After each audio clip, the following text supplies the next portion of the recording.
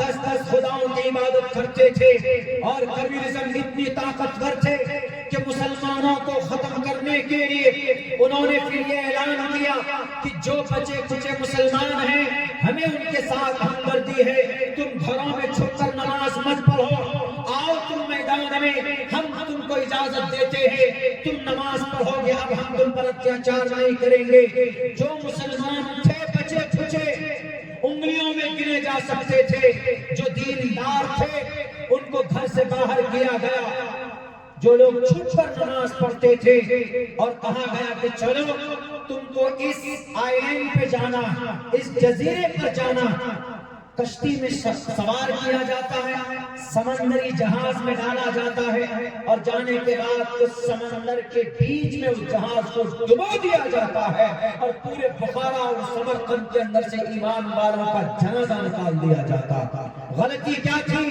مسلمانوں کا اپنی شریعت سے، اپنی مسجد سے اور اپنی نماز سے سستی۔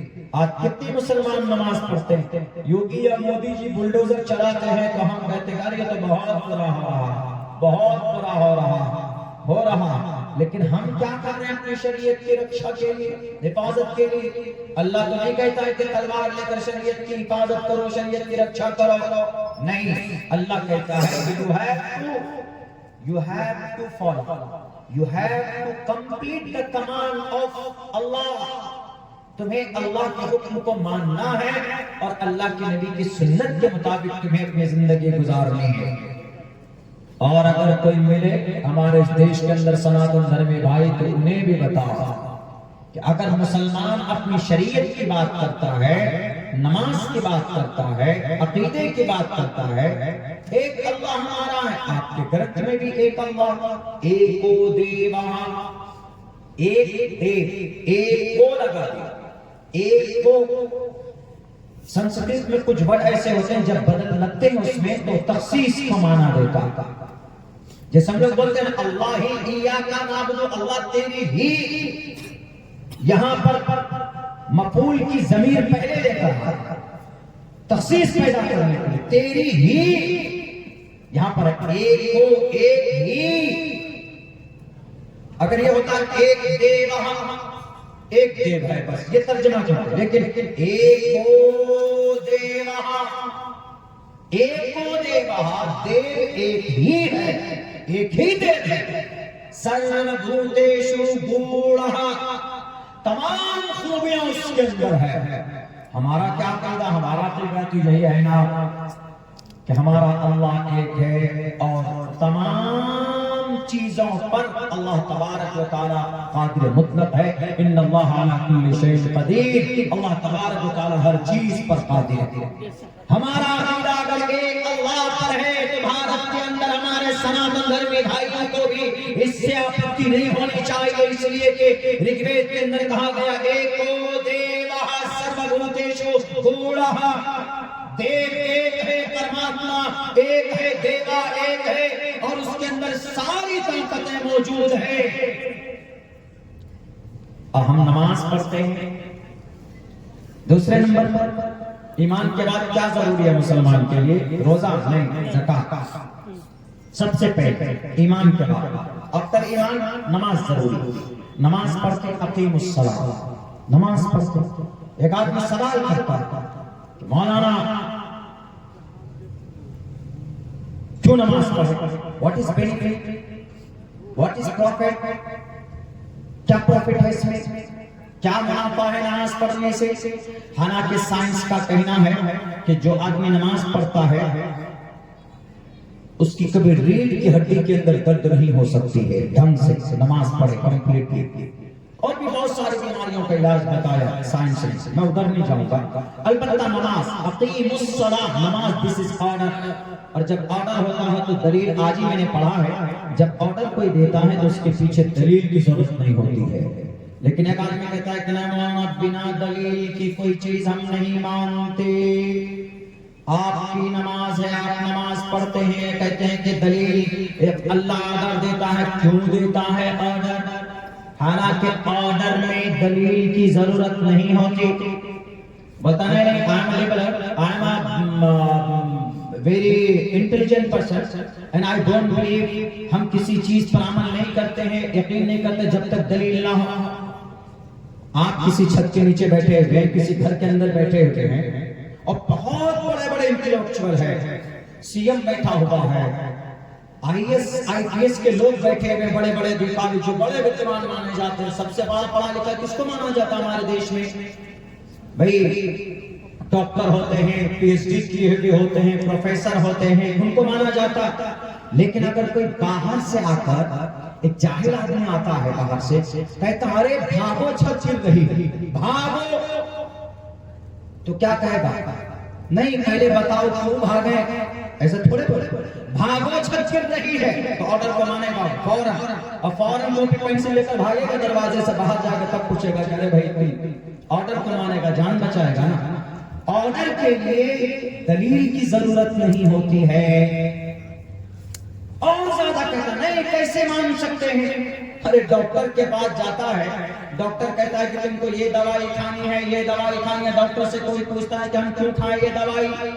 ارے تمہاری بیماری ہے، ڈاکٹر نے بتا دیا، ڈاکٹر جانتا ہے کہ تم اس بیماری سے ٹھیک، اس دوائی سے ٹھیک ہوگے، تو ڈاکٹر کی باتوں پر عمل کرنا ضروری ہے،